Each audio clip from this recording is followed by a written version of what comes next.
ورحمۃ اللہ وبرکاتہ۔ آج کی تراویح میں سورہ مریم، سورہ طٰہٰ، سورہ انبیاء پڑھی گئی۔ اللہ کے رسول صلی اللہ علیہ وسلم نے فرمایا، سورہ کہف، سورہ مریم، سورہ طٰہٰ، سورہ انبیاء یہ میری پرانی کمائی ہے۔ بہرحال سورہ کہف اور سورہ مریم میں عجیب واقعات بیان کیے گئے ہیں۔ سورہ کہف میں بھی اصحاب کہف کا ایک واقعہ ہے جو کل کی تراویح میں بتانا میں بھول گیا۔ جو قرآن میں غور و فکر کرتے ہیں وہ ایک ایک آیتوں پر گھنٹوں بات کر سکتے ہیں۔ اب چونکہ 10 سے 15 منٹ کے وقت میں 150-200 آیتوں کا خلاصہ یہ بالکل ہی ناممکن ہے، تو بہت ساری آیتیں چھوٹ جاتی ہیں، بہرحال ہم کو پڑھنے کی ضرورت ہے۔ سورہ مریم مکی صورت ہے، اس میں 98 آیتیں ہیں اور 6 رکوع ہیں۔ شروع میں زکریا علیہ السلام کا قصہ شروع ہوتا ہے، جس میں زکریا علیہ السلام نے اللہ تعالیٰ سے دعا کی کہ میں بوڑھا ہو چکا ہوں اور میری بیوی جو ہے بے اولاد ہے اور مجھے ایک لڑکے کی ضرورت ہے، تو اللہ تعالیٰ نے انہیں جو ہے ایک لڑکا عطا کیا جن کا نام یحییٰ رکھا۔ پھر اس کے بعد مریم علیہ السلام کا ذکر ہے، جس میں جبریل علیہ السلام مریم علیہ السلام کے پاس آتے ہیں اور جو ہے ایک لڑکی کی خوشخبری دیتے ہیں جو عیسیٰ ابن مریم کہلاتے ہیں۔ اس کے بعد سورہ ابراہیم علیہ السلام کا قصہ ہے، جس میں جو ہے ابراہیم علیہ السلام اپنے باپ کو جو ہے توحید کی دعوت دیتے ہیں اور یہ جو بت ہیں ان کی جو ہے نفی کرتے ہیں۔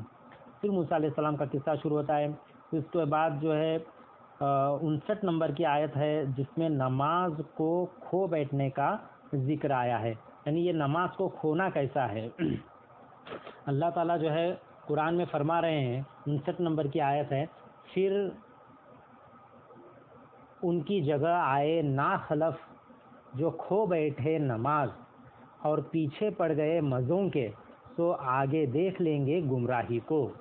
یعنی نماز کو جو ہے بے وقت یا بنا جماعت کے پڑھنا، نماز کو ضائع کرنا اور جو ہے اس کا بڑا گناہ ہے۔ نماز کے ضائع یعنی برباد کرنے سے مراد مفسرین کی اکثریت جو ہے یہ کہتی ہے کہ نماز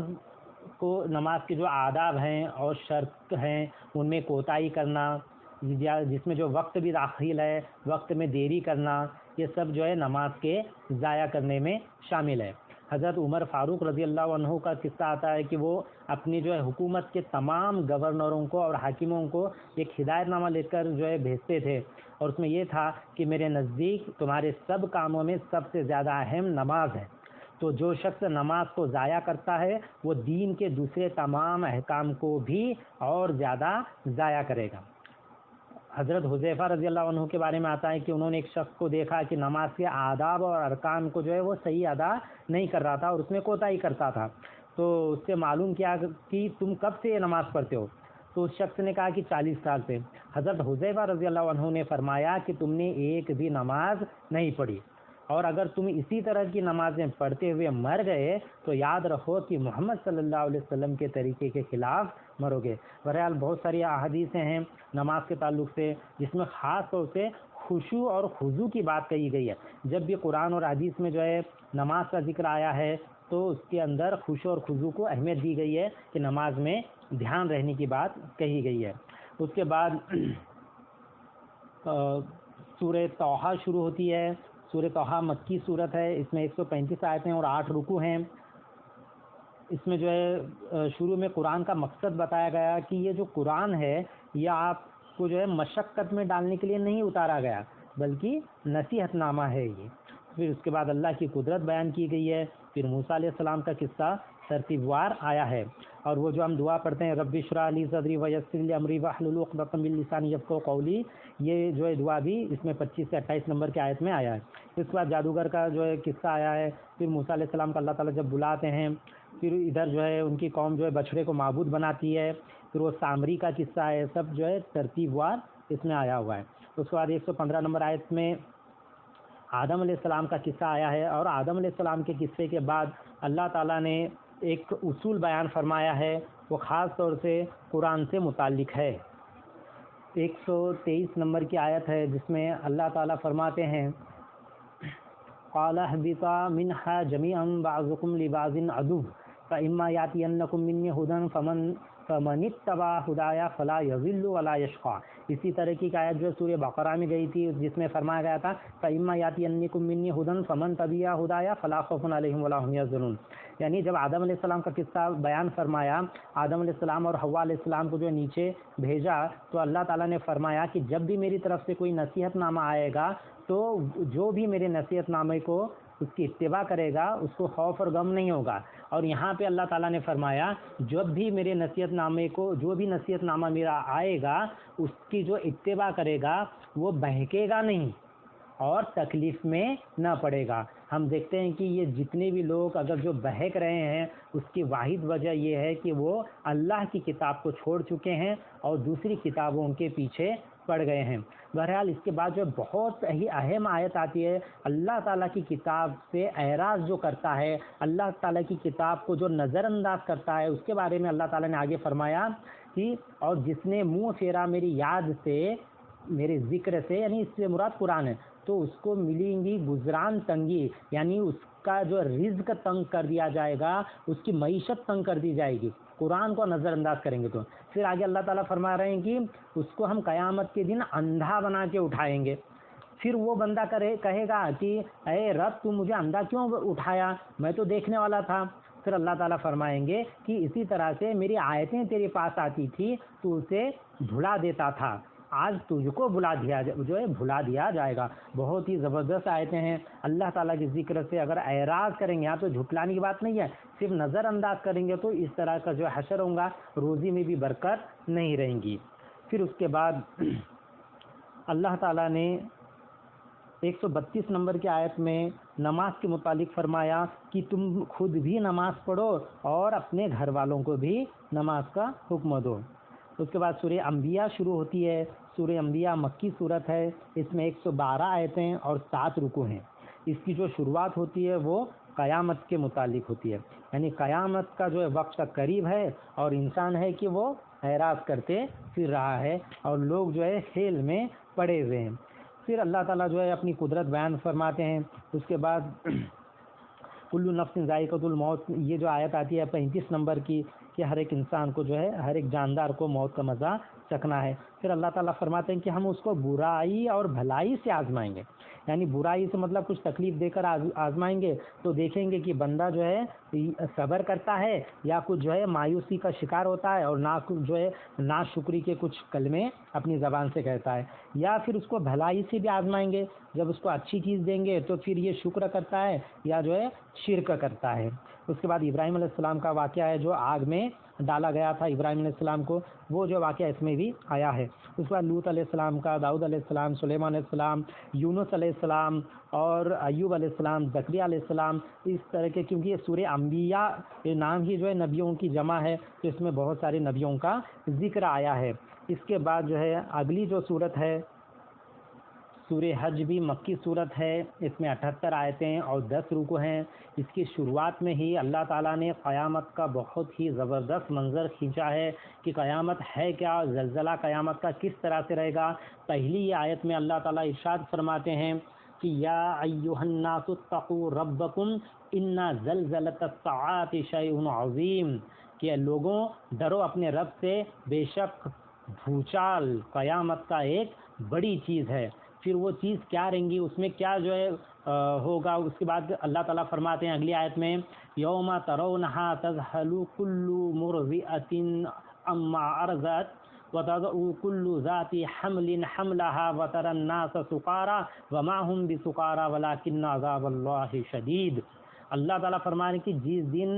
اس کو دیکھو گے کہ بھول جائے گی ہر دودھ پلانے والی ماں اپنے دودھ پلانے والے بچے کو، اور ہر جو ڈال دے گی ہر پیٹ والی اپنا پیٹ، یعنی حمل والی اپنا حمل گرا دے گی. اور تو دیکھے لوگوں پر ایک نشہ طاری ہوگا، جبکہ وہ نشہ نہیں رہے گا، اللہ تعالیٰ کا عذاب ہی بہت ہی سخت رہے گا. اس طریقے کے بہت ساری آیتیں آتی ہیں. آگے جو ہم سورہ زلزال وغیرہ دیکھیں گے اس میں بھی قیامت کا منظر کھینچا ہے. تو قیامت کی جو ہے زلزلے کی جو کیفیت اللہ تعالیٰ جو ہے بتا رہے ہیں کہ تمام حمل والی عورتوں کے حمل گر جائیں گے اور دودھ پلانے والی عورتیں اپنے دودھ پیتے بچے کو بھول جائیں گی.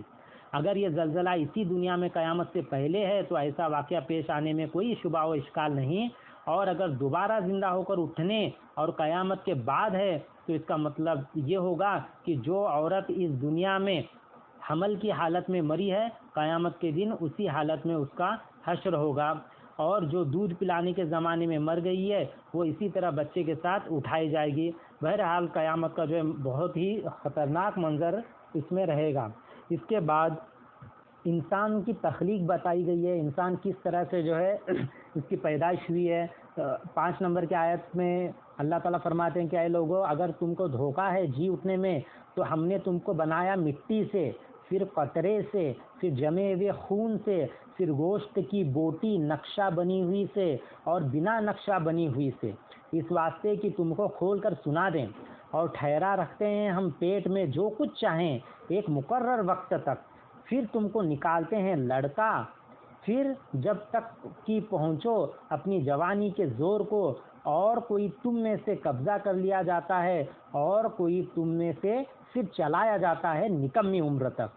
تاکہ سمجھنے کے بعد کچھ نہ سمجھنے لگے، اور تو دیکھتا ہے کہ زمین خراب پڑی ہوئی، پھر جہاں ہم نے اتارا اس پر پانی تازہ ہو گئی اور ابھری اگائی ہر قسم رونق کی چیزیں۔ یہ جو 5 نمبر کی آیت ہے یہ اتنی زبردست آیت ہے کہ آج کے جو ہے بڑے بڑے ڈاکٹر بھی جو حیران ہیں کہ 1500 سال پہلے کہ انسان جو ہے ایک عورت کے پیٹ میں بچہ کس طرح سے پرورش ہوتا ہے، اس کی جو سٹیپس ہیں اتنے زبردست طریقے سے اللہ تعالیٰ نے بتایا، اور بالکل ایسے ہی یہ جو سٹیپس ہیں کہ پہلے جو ہے انسان کی حالت کیا ہوتی ہے، اس کے بعد کیا ہے، اس کے بعد کیا ہے، پھر آگے جو ہے کبھی کبھی پورے کچھ بچوں کو بڑا کرتے ہیں اللہ تعالیٰ، جوانی تک جاتے ہیں، اور کچھ کو ان سے پہلے ہی جو ہے قبضے کر لیتے ہیں، پھر کچھ لوگوں کو نکمی عمر تک بھی لے کر جاتے ہیں۔ بہرحال انسان کی جو ہے پوری تخلیق جو ہے اس میں بتائی گئی ہے۔ اس کے بعد اللہ تعالیٰ نے نیک کام جو ہے کرنے والوں کو جنت کی خوشخبری دی ہے، اور پھر اس کے الٹ جو نافرمانی کرتے ہیں ان کو جو ہے دردناک عذاب کی جو ہے دھمکی بھی دی ہے۔ اس کے بعد واپس سے مختصر طور پہ ابراہیم علیہ السلام کا قصہ شروع ہوتا ہے، اور جو ہے حج کا بیان ہوا ہے کہ بیت اللہ کی جو ہے کس طرح سے جو ہے بیت اللہ کو بنایا گیا۔ اس کے بعد جو ہے اسی صورت میں 39 نمبر کی آیت ہے جس میں اللہ تعالیٰ نے فرمایا کہ حکم ہوا ہے ان لوگوں کو جن سے کافر لڑتے ہیں، اس واسطے کہ ان پر ظلم ہوا اور اللہ ان کی مدد کرنے پر قادر ہے۔ پھر آگے اللہ تعالیٰ ارشاد فرما رہے ہیں کہ وہ لوگ جن کو نکالا ان کے گھروں سے اور دعویٰ کچھ نہیں تھا ان کا سوائے اس کے کہ وہ کہتے تھے کہ ہمارا رب صرف اللہ ہے، اور اگر نہ ہٹایا کرتا اللہ لوگوں کو ایک کو دوسرے سے تو ڈھائے جاتے، یعنی گرائے جاتے مدرسے اور عبادت خانے اور مسجدیں جن میں نام پڑھا جاتا ہے اللہ کا بہت، اور اللہ مقرر یعنی طے شدہ مدد کرے گا اس کی جو مدد کرے گا اس کی، بے شک اللہ زبردست زور والا ہے۔ یہاں پہ جو ہے کافروں کے ساتھ جو ہے جہاد کرنے کا پہلا حکم آیا، جبکہ مکہ کی زندگی دیکھتے ہیں تو 10 سالانہ تقریباً کہ صرف جو ہے مسلمانوں پر جو ہے ظلم جو ہے ڈھایا گیا تھا، لیکن اللہ کے رسول صلی اللہ علیہ وسلم نے کہا کہ ابھی صبر کرو، ابھی تک جو ہے جہاد کا حکم نہیں آیا ہے۔ تو یہاں پہ جو ہے پہلی بار جہاد کا حکم آیا جب ہجرت کا اللہ کے رسول صلی اللہ علیہ وسلم نے مکہ چھوڑنے اور ہجرت کرنے پر آپ صلی اللہ علیہ وسلم کو جب مجبور کیا تو صدیق اکبر رضی اللہ تعالیٰ عنہ آپ کے ساتھ ہی تھے، تو مکہ مکرمہ سے نکلتے وقت آپ کی زبان سے یہ نکلا، یعنی ان لوگوں نے اپنے نبی کو نکالا ہے، اب ان کی تباہی کا وقت آ گیا۔ اس سے متعلق جو ہے یہ سب اس کے بعد وہ آیتیں آتی ہیں جو جنگ اور جہاد سے متعلق ہیں۔ پھر اس کے آخری حصے میں اللہ تعالیٰ نے جو ہے یہ شرک کرنے والوں کی مثال دی ہے۔ 73 نمبر کی آیت ہے کہ اے لوگوں ایک مثال کہی ہے تو اس پر کان رکھو، یعنی دھیان سے سنو، جن کو تم پوجتے ہو اللہ کے سوا ہرگز نہ بنا سکیں گے ایک مکھی، اگرچہ سارے کے سارے جمع ہو جائیں، اور اگر کچھ چھین لے ان سے وہ مکھی تو وہ چھڑا بھی نہ سکیں گے اس سے۔ تو بہت ہی بودا ہے چاہنے والا اور جس کو چاہتا ہے۔ تو اس طرح سے اللہ تعالیٰ جو ہے شرک کی نفی کر رہے ہیں۔ اس کے بعد آخر میں اللہ تعالیٰ نے ایمان والوں کو حکم دیا کہ اے ایمان والو رکوع کرو اور سجدہ کرو اور بندگی کرو اپنے رب کی اور بھلائی کرو تاکہ تمہارا بھی بھلا ہو جائے، اور محنت کرو اللہ کے واسطے جیسے کہ چاہیے کہ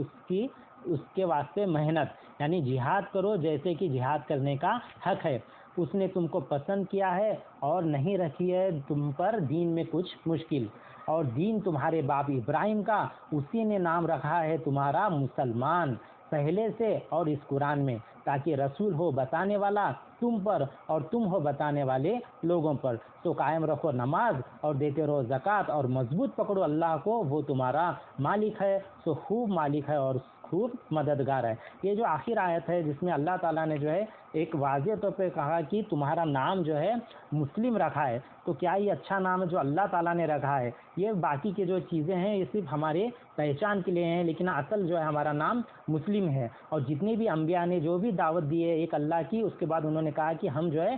اللہ تعالیٰ کے لیے مسلم ہیں، یعنی فرما بردار ہیں۔